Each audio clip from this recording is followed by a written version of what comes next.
Hello everyone out there in YouTube land. Welcome to the Tactical Husband Show. I am your host Sailor, the Tactical Husband. And as you can see, we're doing a little bit different video. We're outside. Being a husband and a father, it's not just about, protection and gear and guns and stuff like that. It's also about fixing things and building things that make you and your family's life easier. So that's what we're doing today. We're doing a little bit different video. And if you look over here, I have my trash cans off to the side. And then I've got some blocks over here. That's where I put my trash cans, is up against the building. Well, it's not even, and when there's no weight in them, they get blown all over the place when the wind blows. So I'm gonna build a trash can corral to put them on. Now, doing a trash can corral, in most places you see them, they're completely enclosed. It's like a little storage building for your trash can. But that's usually in neighborhoods. People want it to look super nice and all that. I'm not too worried about that because we don't have trash pickup. That's why I have multiple different looking trash cans. We have to go to the dump ourselves because I live in the country. I just want them to sit level and be contained. Okay, so that's what we're doing. All right. Now let me show you something with the blocks. Okay, so with the blocks, sorry I don't have the video of me leveling them because evidently it didn't record audio. So this is what's going on. When you put your blocks down, you first want to put a torpedo level on them, a little small torpedo level, and see if they're level that way and this way. And if they're not, dig the ground out. And that's what I did here, as you can see on both sides. Okay, so right here I got my 4x4s. This right here is going to be my post for the trash can corral. So I already have all my measurements written down, so I know what the length and everything is going to be. So for this, to do this, you need a tape measure, a carpenter square or speed square, and a carpenter's pencil. I bought this one off Amazon because it's rechangeable. You ain't got to keep sharpening it. Just push it out, and there you go. All right, so I know that I want one post is going to be right at 3 feet for the front. So I need 2 3-foot posts. So what we'll do is we'll take our measuring tape here and we'll mark it 3 feet here. There we go. Now that we marked that 3 feet, we'll flip her around and do it again. 3 feet. Since it's 4 sides, we'll do it again.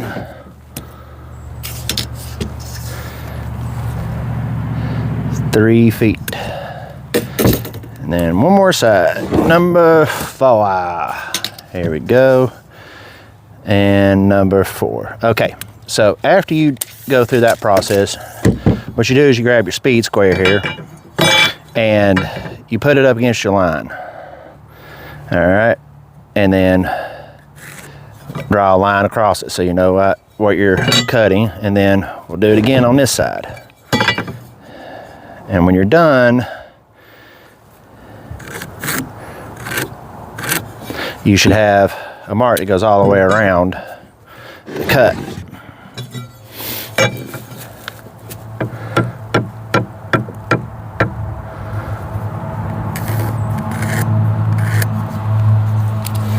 And one more.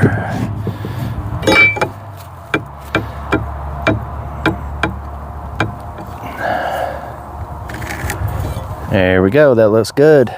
Now, I will just go ahead and say this. I am not a construction guru.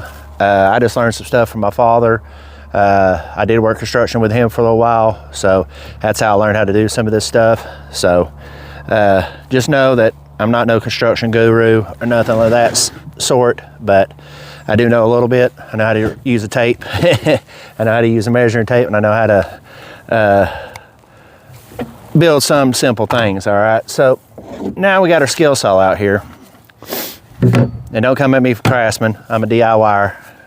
All right, so now I need to I had my cut last time I cut something, I had it real high. So what we're going to do is we're going to lower the cut, and that's what this lever does here. Put it back flush so I get as deep as I can get. All right, and what we do is now we test it. All right, it's good to go. And now I'm gonna step on the other side of the camera. All right, so I'm gonna cut on each side, and this should fall when I get done.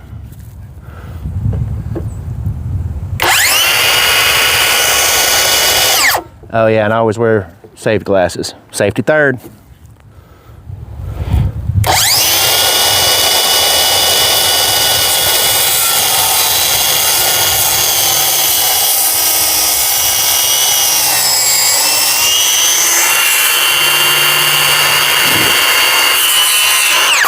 You always want to make sure when you cut, you go straight all the way through. Now it looks like it got deep enough that I might be able to just gut through this other side and get it done.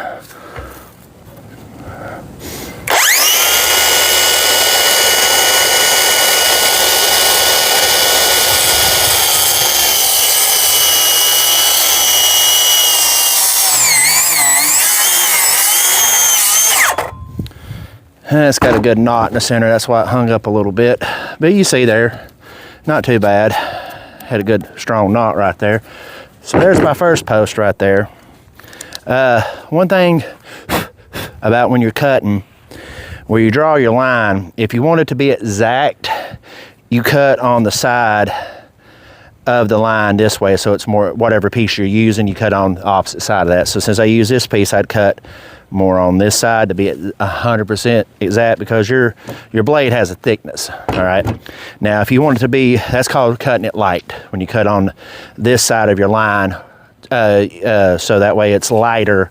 That's what we call cutting light. Now if you want to cut heavy, you cut on the opposite side of the line to make it a little bit longer. We made it a little bit shorter. Now if you want it to be as exact as you can get it, you cut down the center.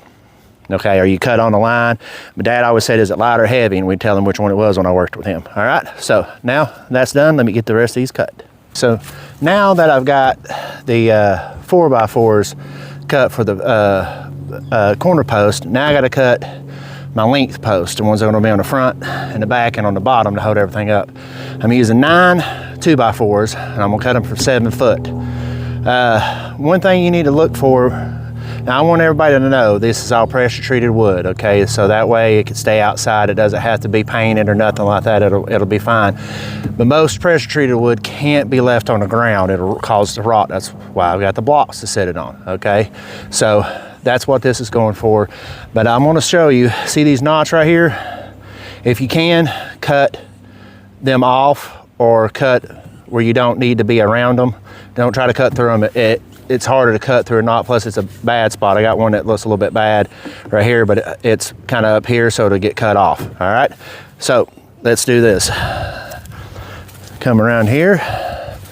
Oh, and I lied about my fancy little pencil here. It does have a sharpener. I forgot about it. It's right there. Pretty nifty. Amazon. You gotta love them. All right, so let's go ahead and grab this board here. And we'll sit it right there. And I'm gonna cut this end off down here if I can. So we need 7 foot. Whew, right past that boogered spot. That's close enough, I think we'll be all right. So pull her tight. I'm gonna make a mark.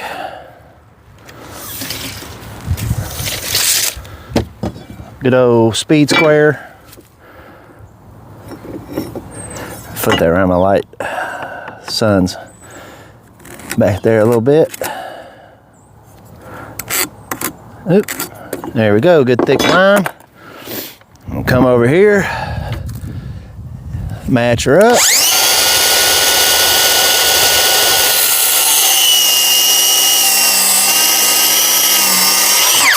And that's it. And that's what I'm left with. All right, so I'm gonna get these done and show you the progress. Okie dokie, so now that I've got all my length, the long sides for the front and the back and the bottom cut, now I gotta do for each side. Now I'm gonna cut these at 2.5 foot.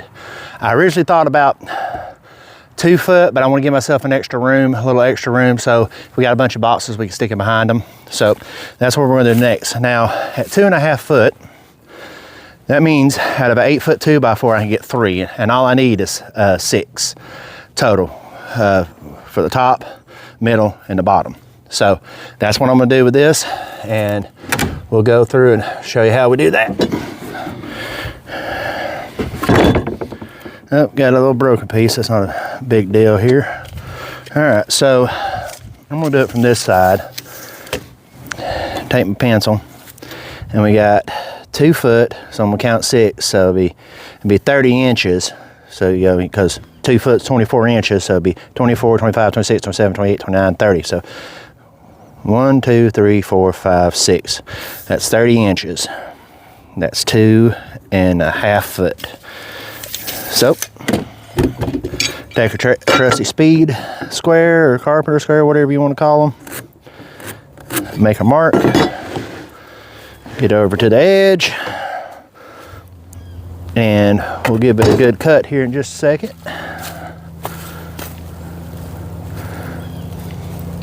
Get you down there where you can see. All right, here we go.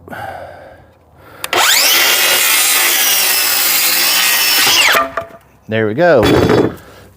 That's exactly what I'm looking for, 2.5 foot right there. All right, and then we'll do it again. Let's get that bad boy out there. 30 inches. 30 inches.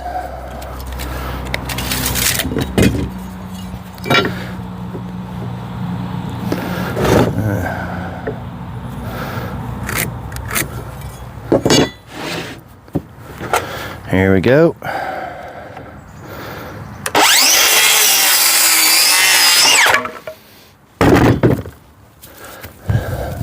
I cut that in a little bit on the thick side, but it'll be all right.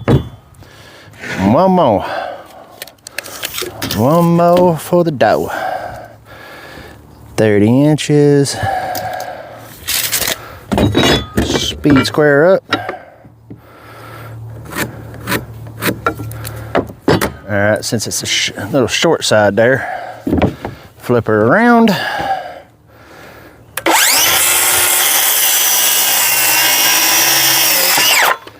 There we go. Now I have one side done, I just got to do the other one. But since we're here, I'm talking about my little Craftsman 7 1/4 skill saw. It's done me pretty well. I built this table for working out here, built my ramp for my storage building. Now I'm building this, and I've done a couple other things with it, and it's done pretty good. I put a Spyderco blade on it, and I took the battery out, so we good.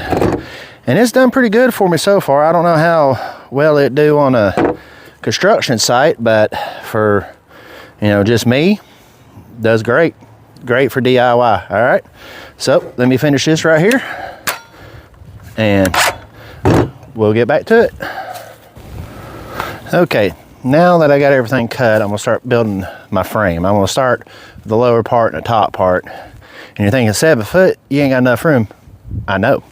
I'm gonna start on one side and then hang this side off, so that way I got the other side, and I might have to use a dead man. But what I'm putting it together with is these 10 deck plus screws. They're a 10 by 2.5. This is the width of them. That right there is the length of them, and that should be good. And they usually come with a free bit. So I've already got it kind of set where I want it, but I'm going to move it around just a bit to get it where I think it'll sit about where I want. And jump in here, grab me a screw,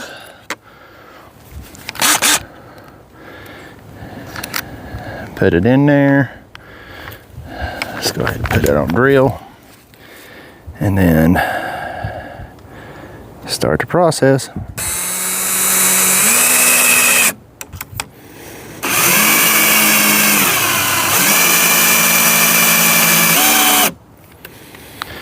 See, countersink pretty good. The wood's kind of wet still because when I bought it, it was frozen. it was inside Lowe's frozen, so, you know, there is that. And then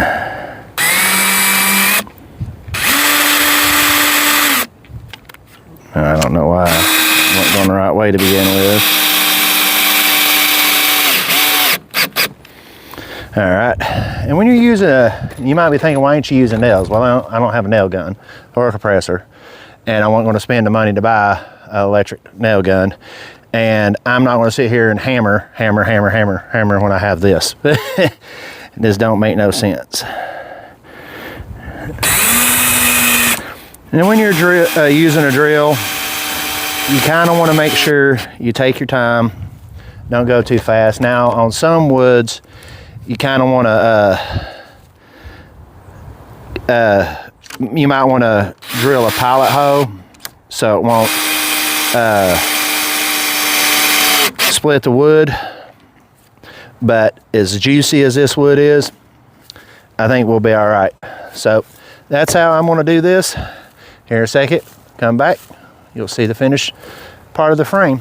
Okay, so I got the frame, the large part of the frame's put in here. So next I'm gonna put in a couple cross members up top and them doing down low. The reason I didn't put it all together and drag it over because it's been too heavy. Now, when you're doing this step, you gotta make sure you get it square. Okay, so it's not gonna be off, all right? So I'm gonna show you what I'm gonna do right here with, all I'm gonna put in is one screw at the top of the one that's standing up, not leaning over. So that way, I get it in there and then I can put another one in. Here, let me grab one more screw. Throw my packet. Oh, I dropped it. Oh, there we go. All right, so here we go. All right, so with this one, I'm gonna put it right flush where I want it.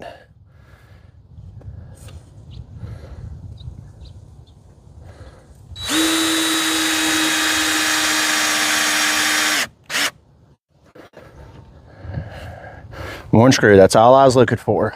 Just something to get it in there to get it flush.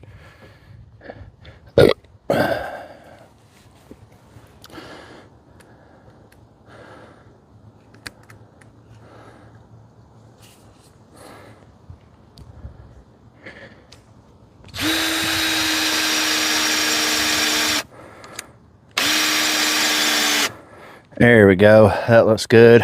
Now this one didn't get all the way synced in there, so I'm gonna back it out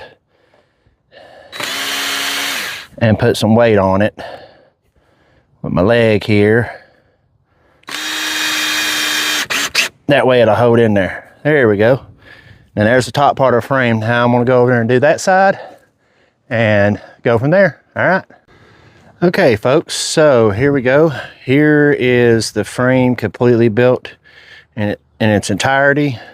So I put these runners in the bottom of it here that you can see. I put them in there at every 6 inch intervals on each side. And I put the middle braces in at about 15 inches. Now that was a little bit more than half, but I did it that way because it's a nice even number and it looked better than putting it where it said it was half. So I like the way it's come out. It looks pretty good. So what do y'all think? You're probably thinking, wow, sailor, that's awful high to lift your trash cans out of, and you would be correct. But what I'm going to do is I'm going to make me a gate. So I'm going to cut these three boards out right there, or not three, I'm going to leave the bottom one, but I'm going to cut these two, the top one and the middle one out, and make me a gate to go in and out. All right, stay tuned and I'll show you how to do this gate. Okay, so now I cut out the top and bottom parts of my front runners, the top one and the middle one. That way this is going to be the top and the bottom of the gate. Now I got to make pieces to go up and down. So I got another 2x4 over here that I'm going to cut. I've already got my measurements. It's 32.5 inches. So I'm going to make a little wall there and then so that way I have something to screw to. And then I'm going to measure the distance in between them then and make these boards fit. All right, so we'll be right back with that. Okay, everybody, now here is basically the gate that I'm going to build. Now, I needed the length was 32.5, but I want to leave a 1/2 inch so it can swing. It gives it room on the bottom so it don't rub. So I made it 32 inches, but you always got to remember, since I put these on the inside and not on the outside, I had to cut these shorter because of the width of the 2x4s. Now, these 2x4s are not 2 inches by 4 inches. They're actually, I think it's an inch and a quarter, or no, I'm sorry, almost an inch and a half. I got my measuring tape here. Let's look. Yeah, inch and a half, and they're 3.5 inches wide. Rough cut lumber is what you find that's going to be your actual 2x4. So you take the top and the bottom here, and you add that together. So it's 3.5, 3.5, that's 7. So it took 7 away from 32. That means these were 25 inches long to make them work. Now, how I'm going to hold them together here is with these little joints. I'm going to put them on the inside here, like so. Put some screws in them to hold them in. And now I'm going to put these brackets on the inside, so that way they don't show. And I'm going to use some more neck screws, but I got 1 5/8, so that way they won't go all the way through the 2x4. They'll be close, but with this in here, that should be just enough to keep it from going all the way in. Plus, I'm going to have to probably run me a strengthening bar in between here, and I'll show you all that here in a minute, but that's where we're at right now. All right, everybody, here it is. Sorry if the sound quality ain't as good. I ain't using my mic. Everything tried to die on me. So it's finished. There it is. Let me show you a little problems I had that I'm going to have to fix, because I just come up with this in my head, and pretty much everything worked the way I wanted it to, except for a few things. I should have bought me some L brackets right here, because that moves a little bit. It does on this side too. So I'm going to get some L brackets, and I'm going to have to get a couple more of these to put one on each corner to really strengthen that gate up. But other than that, everything was fine. Now, I will have to say that I had my measurements too tight. I had to rip this right here so it would work. And the hardware that come with my latches here were big long bolts. They'd have stuck out way too far. So I used some deck screws and some of their washers there to help hold it in, and it turned out pretty good. I'm pretty happy with it. So thanks for tuning in. Sorry it's such a long video, but y'all have a wonderful day, and bye-bye.